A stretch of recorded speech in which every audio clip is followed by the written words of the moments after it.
There was a recent poll by our friends at Quinnipiac which asked Americans who was the worst president since World War II.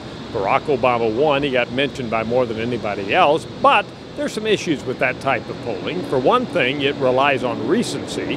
That is, a lot of Americans don't remember Harry Truman or even Jimmy Carter or some of the other presidents that probably wouldn't do very well. They think of who comes to mind first, and that, of course, could be Barack Obama. Also, among Republicans, they really just have the current person in mind, and a lot of them mention Barack Obama, which pushes up his overall number. That's an interesting poll, but another way to look at it, and I think one that's more scientific, is to look at the contemporaneous approval ratings while the 12 presidents who have been in office since World War II were actually in office. How did they do? And when we look at it that way, as you see in front of you on that chart, Barack Obama comes in 9th among the 12 presidents that we have had since World War II. That's not great, but nevertheless, he's not at the very bottom of the chart. Now, this is to date.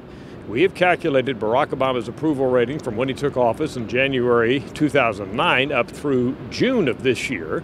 And of course, he's got 2.5 years to go, and a lot can change in the time that's in front of us. Nevertheless, his current overall approval rating is 48%.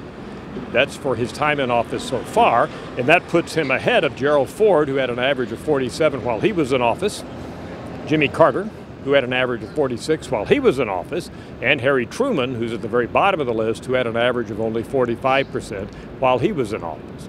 So based on contemporaneous comparisons, using Barack Obama's approval rating to date, he's 9th out of 12, but certainly not at the bottom of the list. Who comes in at the top? Well, it's John F. Kennedy.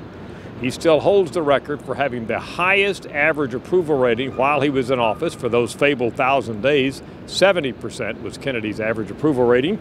He's followed by about 5 other presidents who had above 50% average approval ratings. Dwight Eisenhower, Bush #1, George H.W. Bush, Bill Clinton, LBJ, even though his ratings really plummeted at the end of his time in office, he still averaged overall 55%, and Ronald Reagan. So there's a look at where Obama stands in terms of his contemporaries since World War II. Again, we'll see what happens. If Obama's ratings are to go up between now and when he leaves office in January of 2017, his average would go up, or it could go down. We'll have to wait and see.